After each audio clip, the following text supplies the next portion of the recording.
भाजपचे नेते सुधीर मुनगंटीवार आपल्याबरोबर आहेत। सुधीर भाऊ, खरं तर तुमच्या सहकारी पक्षाचे आमदारांचे व्हिडिओ व्हायरल होताना पाहायला मिळतात आणि ते व्हिडिओ देखील ट्विट करतात या राज्याचे माजी विधान परिषदेचे विरोधी पक्षनेते अंबादास दानवे।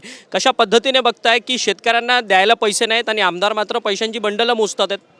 नाही, मला त्या व्हिडिओबद्दल माहिती नाही, पण सन्माननीय माजी विरोधी पक्ष नेत्यांनी तो व्हिडिओ सभापतींना दिला असेल तर सभापती महोदय या आमच्या सभागृहाचे कस्टोडियन आहे, संरक्षक आहे, ते निश्चितपणे त्याची चौकशी करण्याचे आदेश किंवा सूचना संबंधितांना देतील।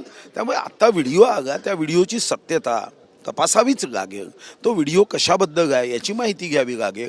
आणि आपल्याला माहिती आहे की मागच्या अधिवेशनामध्ये विधानसभेमध्ये या संदर्भात एक नीतिमत्ता समिती निर्माण करण्याचा निर्णय करण्यात आला की ज्या समितीच्या माध्यमातून लोकसभेच्या धर्तीवर कोणी दोषी असेल तर त्याच्या संदर्भात कडक कारवाई करण्याचा सूचना माननीय मुख्यमंत्री आणि माननीय विधानसभा अध्यक्षांनी त्या समितीमध्ये सांगितलं आहे। खरं तर तुम्ही वनमंत्री देखील राहिलेला आहात यापूर्वी आणि खरं तर बिबट्यांचा प्रश्न हा राज्यामध्ये मोठ्या प्रमाणात उद्भवताना पाहायला मिळतोय। राज्य आपत्ती म्हणून घोषित करण्यात यावी असं देखील विरोधकांचं म्हणणं आहे, परंतु कुठेतरी बिबट्यांना जेरबंद करण्याकरता वेगवेगळी उपाययोजना सरकार राबवतंय।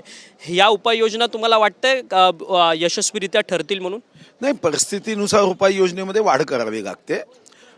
बिबटची संख्या जी आहे ती आता 2000च्या वरती आसपास गेली आहे आणि त्यामुळे आपल्याला आर्टिफिशियल इंटेलिजन्सीचा उपयोग मोठ्या प्रमाणावर करावा लागेल।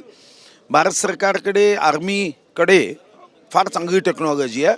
आम्ही छोटासा उपयोग ताडोब्यामध्ये केला होता, ज्याचं कौतुक मन की बातमध्ये माननीय विश्वगौरव युगपुरुष देश नायक नरेंद्र मोदीजींनी केलं होतं। मला वाटतं की एकदा त्याचा अभ्यास केला पाहिजे। बिबट नसबंदीचा प्रस्ताव गेला होता, त्याचाही विचार केला पाहिजे। ज्या आमच्या प्रायमरी रेस्क्यू टीम होत्या त्याचे पैसे देणं बंद केलं आहे, ते केलं पाहिजे। आणि प्रायमरी रेस्क्यू टीममध्ये फार कमी अल्प मानधन देतो त्या आपण बसवल्या पाहिजे। बिबट सफारी त्याचा साईज वाढवला पाहिजे आणि काही बिबट जेरबंद करून त्या सफारीमध्ये ठेवण्याची व्यवस्था केली पाहिजे।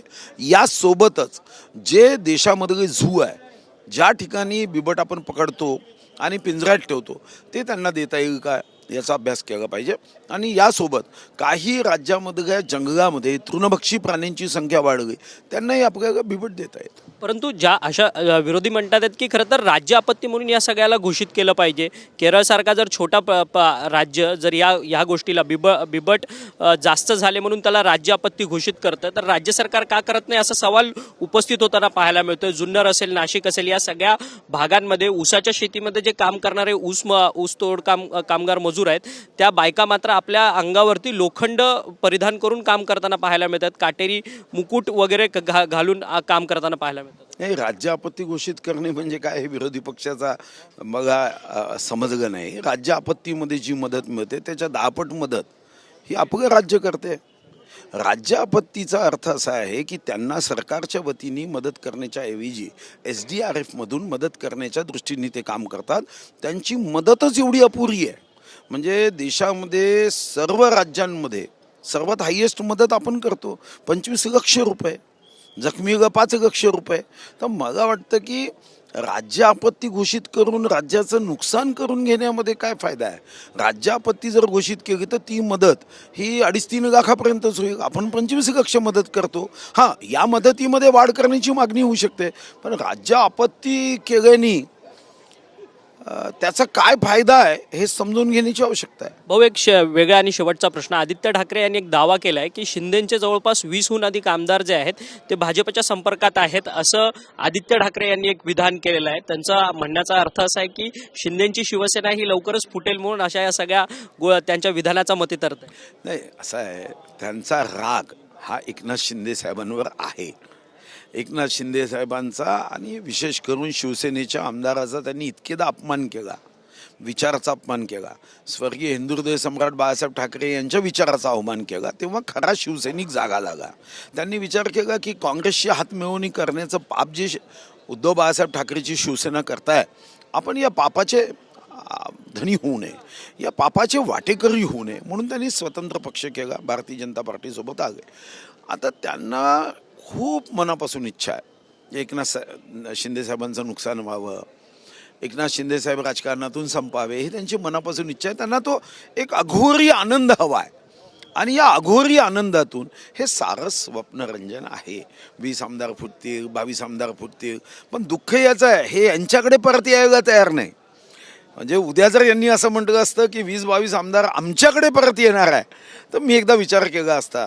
पण त्यांना आज अशी अवस्था आहे की भारतीय जनता पार्टीमध्ये ते गेले तरी आम्हाला आसुरी आनंद आहे. हा जो अघोरी आसुरी आनंद आहे ना, हा दीर्घकालीन टिकणारा कधीच नसतो. संतोष देशमुख हत्या प्रकरणाला 1 वर्ष पूर्ण झालं आहे आज आणि अद्याप देखील एक आरोपी अजून फरार आहे, कृष्णा आंधळे. कशा पद्धतीने बघताय, हे सरकारचं फेल्युअर आहे का? या आरोपींना शिक्षा होत नाही, फास्ट ट्रॅक कोर्टमध्ये ही संपूर्ण सुनावणी होणार म्हटले, अजूनपर्यंत चार्जेस फ्रेम नाही आहेत एका वर्षभरामध्ये. काय हे नक्की सुरू आहे? नाही, निश्चितपणे अशा गोष्टी शासन म्हणून गंभीरपणेच बघितल्या पाहिजे. पण शासनाचं अपयश म्हणणं योग्य नाही. अनेकदा आपण बघितलं असेल की केंद्रातही सरकार असेल किंवा राज्यात सरकार असेल, काँग्रेसचंही सरकार असताना अनेक आतंकवादी आपण पकडू शकत नव्हतो. त्याचा अर्थ काही सरकारचं पूर्ण अपयश असतं असं नाही. यामध्ये ज्या यंत्रणा असतात त्या यंत्रणेला कधीकधी सूर सापडत नाही किंवा त्यांना या दृष्टीने पकडणं कठीण होतं. याचा अर्थ त्याला अपयश म्हणणं हे मला वाटतं योग्य नाही. या दृष्टीने मला एवढंच वाटतं की काही गोष्टींमध्ये बदल केंद्र सरकार आणि राज्यांनी करण्याची आवश्यकता आहे. जसं महाराष्ट्रात सर्व न्यायालयात मिळून 56 लक्ष केसेस पेंडिंग आहे किंवा हायकोर्टामध्ये 5,09,000 केसेस पेंडिंग आहे. 50% पदच भरले जात नाही, जजेसची पदं रिकामी आहे. हा, या दृष्टीने आम्हाला चिंतन करणं आवश्यक आहे. मला तर स्वतःला व्यक्तिगत रीतीने वाटतं, मागच्या अधिवेशनात मी मुद्दाही मांडला की याच्या संदर्भात आपल्याला समिती करून, अन्यथा आम्ही पायाभूत सुविधा करू, लाखो कोटीचे रस्ते करू, पण ज्याला न्याय म्हणतो, संविधानात आणि लोकशाहीमध्ये आत्मा काय आहे? न्याय. सामान्य व्यक्तीलाही न्याय मिळाला पाहिजे. काही राजे असे असायचे की बाहेर घंटा गावली, ती घंटा वाजवल्यानंतर त्या राज्याचा राजा न्याय करायचा. आणि तुम्हाला ती कथा माहीत असेल की चुकून एका गायीनी घंटा वाजवली तर तिलाही न्याय देण्यासाठी तेव्हा राजांनी कार्य केलं. तर मला वाटतं की गोरगरिबांचा आवाज हा पोचवायचाच असेल तर न्यायपालिका ही निश्चितपणे आपल्याला कणखर आणि सक्षम करावं लागेल. आज 56 लक्ष केसेस पेंडिंग आहे, हे नेहमी मला दुःख वाटतं. भाऊ, तुमचं मंत्रिमंडळात पुनरागमन होईल का? नाही, मला काही आवश्यकताही नाही आहे. मी सुखी आहे आणि मी त्या दृष्टीने कधी आयुष्यात कामही केलं नाही. त्या दृष्टीने काम करायचं असतं तर या पक्षात इतके वर्ष टिकूही नसतो. धन्यवाद. तुम्ही